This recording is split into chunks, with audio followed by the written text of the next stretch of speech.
श्री साई सच्चरित अध्याय पहला। वंदना। गेहूं पीसने वाला एक अद्भुत संत, गेहूं पीसने की कथा तथा उसका तात्पर्य। पुरातन पद्धति के अनुसार श्री हेमाड़ पंत श्री साई सच्चरित्र का आरंभ वंदना द्वारा करते हैं। प्रथम श्री गणेश को साष्टांग नमन करते हैं, जो कार्य को निर्विघ्न समाप्त कर उसको यशस्वी बनाते हैं, और कहते हैं कि श्री साई ही गणपति है। फिर भगवती सरस्वती को, जिन्होंने काव्य रचने की प्रेरणा दी, और कहते हैं कि श्री साई भगवती से भिन्न नहीं है, जो कि स्वयं ही अपना जीवन संगीत बयान कर रहे हैं। फिर ब्रह्मा, विष्णु और महेश को, जो क्रमशः उत्पत्ति, स्थिति और संहार करता है, और कहते हैं कि श्री साई और वे अभिन्न हैं, वे स्वयं ही गुरु बनकर भवसागर से पार उतार देंगे। फिर अपने कुल देवता श्री नारायण आदिनाथ की वंदना करते हैं, जो कि कोकण में प्रकट हुए। कोकण वह भूमि है जिसे श्री परशुराम जी ने समुद्र से निकालकर स्थापित किया था। तत्पश्चात वे अपने कुल के आदि पुरुषों को नमन करते हैं।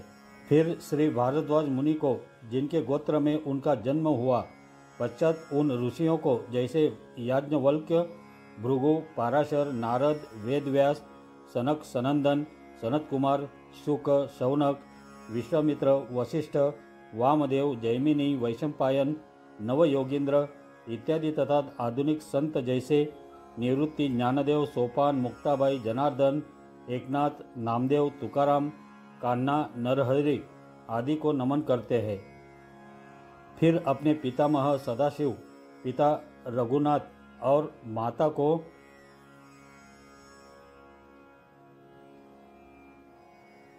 जो उनके बचपन में ही गत हो गई थी। फिर अपनी चाची को, जिन्होंने उनका भरण पोषण किया, और अपने प्रिय ज्येष्ठ भ्राता को नमन करते हैं। फिर पाठकों को नमन करते हैं, जिनसे उनकी प्रार्थना है कि वे एकाग्र चित्त होकर कथामृत का पान करें। अंत में श्री सच्चिदानंद सद्गुरु श्री साईनाथ महाराज को, जो कि श्री दत्तात्रेय के अवतार और उनके आश्रयदाता है, और जो ब्रह्म सत्यम जगन मिथ्या का बोध कराकर समस्त प्राणियों में एक ही ब्रह्म की व्याप्ति की अनुभूति कराते हैं, सर्वश्री पाराशर, व्यास और शांडिल्य आदि के समान भक्ति के प्रकारों का संक्षेप में वर्णन कर अब ग्रंथकार महोदय निम्नलिखित कथा प्रारंभ करते हैं। गेहूं पीसने की कथा। सन 1910 में मैं एक दिन प्रातःकाल श्री साई बाबा के दर्शनार्थ मस्जिद में गया। वहाँ का विचित्र दृश्य देख मेरे आश्चर्य का ठिकाना न रहा कि साई बाबा मुँह हाथ धोने के पश्चात चक्की पीसने की तैयारी करने लगे। उन्होंने फर्श पर एक टाट का टुकड़ा बिछा, उस पर हाथ से पीसने वाली चक्की रखी। उन्होंने कुछ गेहूं डालकर पीसना आरंभ कर दिया। मैं सोचने लगा कि बाबा के चक्की पीसने से क्या लाभ है। उनके पास तो कोई है भी नहीं, और वे अपना निर्वाह भी भिक्षावृत्ति द्वारा ही करते हैं। इस घटना के समय वहाँ उपस्थित अन्य व्यक्तियों को भी ऐसी ही धारणा थी, परंतु उनसे पूछने का साहस किसे था।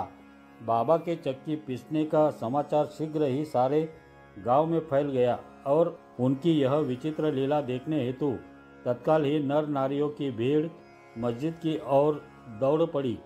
उनमें से 4 निडर स्त्रियां भीड़ को चीरती हुई ऊपर आई, और बाबा को बलपूर्वक वहां से हटाकर उनके हाथ से चक्की का खूंटा छीनकर तथा उनकी लीलाओं का गायन करते हुए उन्होंने गेहूं पीसना प्रारंभ कर दिया। पहले तो बाबा क्रोधित हुए, परंतु फिर उनका भक्तिभाव देख वे शांत होकर मुस्कुराने लगे।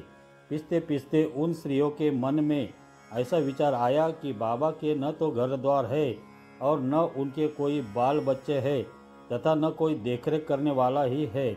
वे स्वयं भिक्षावृत्ति द्वारा ही अपना निर्वाह करते हैं। अंततः उन्हें भोजन आदि के लिए आटे की आवश्यकता ही क्या है। बाबा तो परम दयालु है, हो सकता है कि यह आटा वे हम सब लोगों में ही वितरण कर दे। इन्हीं विचारों में मग्न रहकर गीत गाते गाते ही उन्होंने सारा आटा पीस डाला। तब उन्होंने चक्की को हटाकर आटे को 4 समान भागों में विभक्त कर लिया, और अपना अपना भाग लेकर वहां से जाने को उद्यत हुई। अभी तक शांत मुद्रा में निमग्न बाबा तत्क्षण ही क्रोधित हो उठे और उन्हें अपशब्द कहने लगे। स्त्रियों, क्या तुम पागल हो गई हो? तुम किसके बाप का माल हड़प कर ले जा रही हो? क्या कोई कर्जदार का माल है जो इतनी आसानी से उठा कर लिए जा रही हो?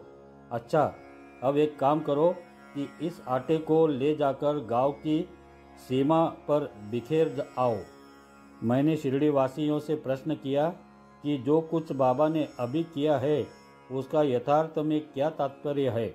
उन्होंने मुझे बतलाया कि गांव में विषुचिका यानी कि हैजा का जोरों से प्रकोप है और उसके निवारणार्थ ही बाबा का यह उपचार है।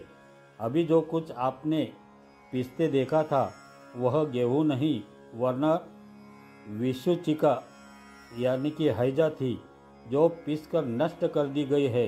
इस घटना के पश्चात सचमुच विषुचिका की संक्रामकता शांत हो गई और ग्रामवासी सुखी हो गए।